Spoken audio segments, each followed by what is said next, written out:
My fellow Kenyans, my name is George. Simba, that's what my friends call me. And Simba stands for Simama Imara Madam Bro Amuka. A lot of hullabaloo on the state of the nation and a lot of issues on the finance bill and Kenya Kwanza this, Azimio that, etc, etc.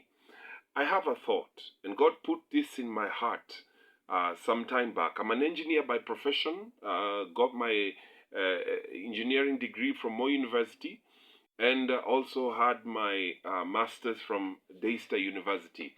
And I thought, why don't we have a new system of government?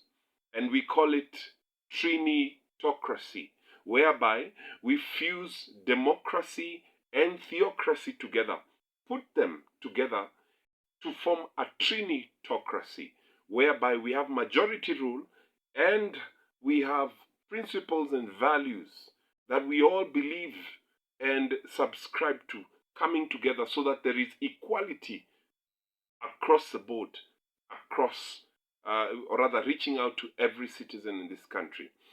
And number two, what do I mean by this? So what does Trinitocracy involve? Kenya has got 8 provinces as per the constitution prior 2010. Okay? So we get snapshots of it. These 10 provinces, we split Rift Valley into 2. We have North Rift and South Rift. And we split Eastern into 2. We have Northeastern and Southeastern and Eastern. So in total we'll have 10.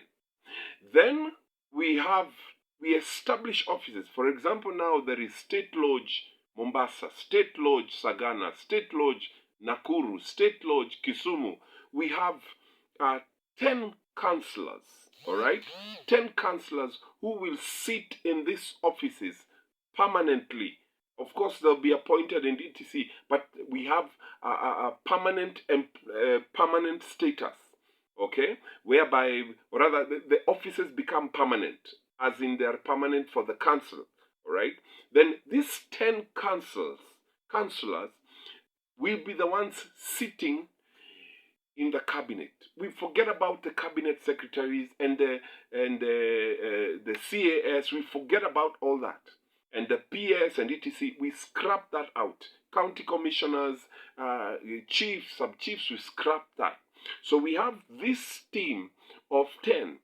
And then we include another 2 who will represent the foreign citizens, who will also represent the immigrants, okay? The Asians and etc.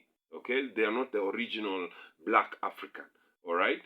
So in total we'll have 12, okay? 12 council who will sit in the cabinet headed by the president and his deputy, all right? That is level number 1. Level number 2, we have state officers, and in this I've put 7. We have the Attorney General, we have the State Secretary, we have the Prime Minister, we have the Chief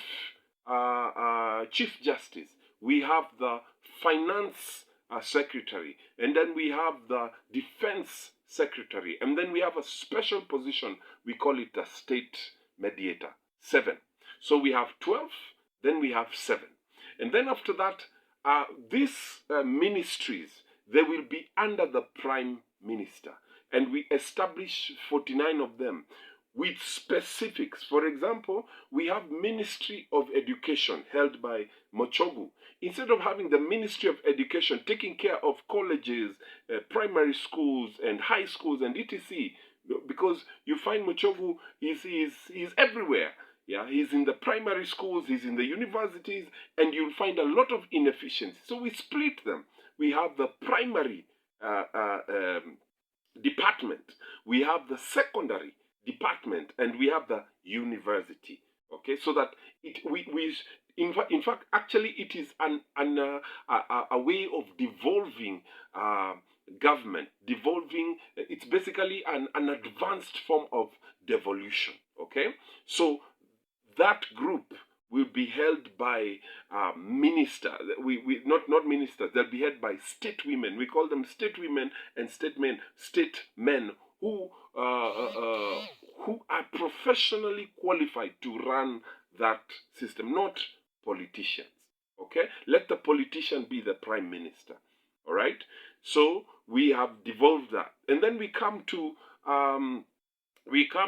the 10 provinces. The 10 provinces, we split them further, each province to have 7 constituencies. Okay? So we will have 70 constituencies.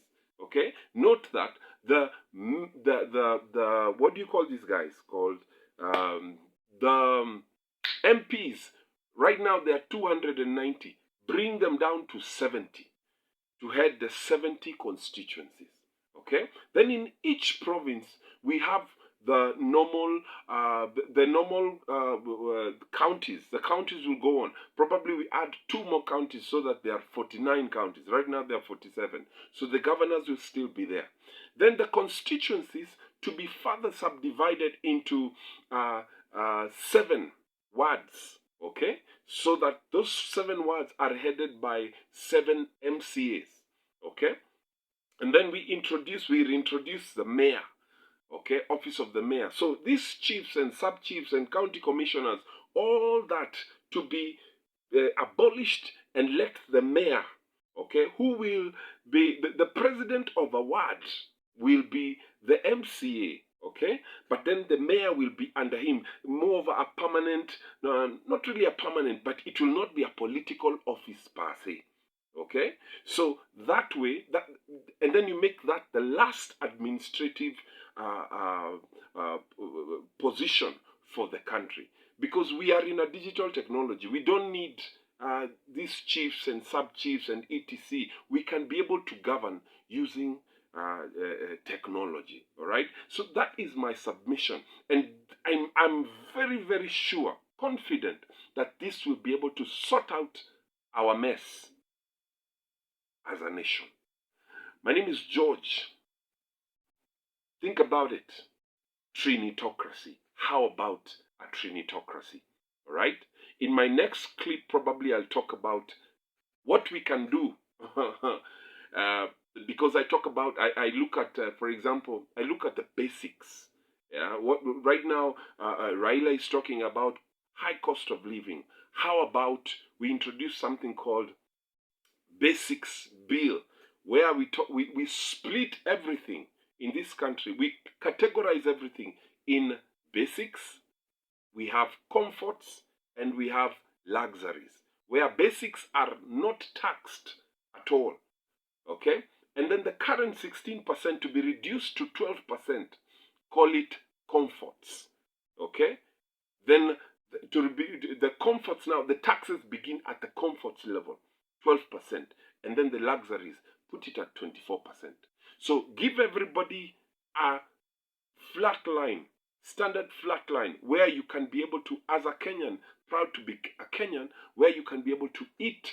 You're not worried of what you'll eat, what you will drink. You're not worried about that, where you will live, because there's a basics bill. But then now when it comes to comfort, it will now depend on how hard you're working. Kenyans, let's think about it. Let's start discussing. Thank you. Inji.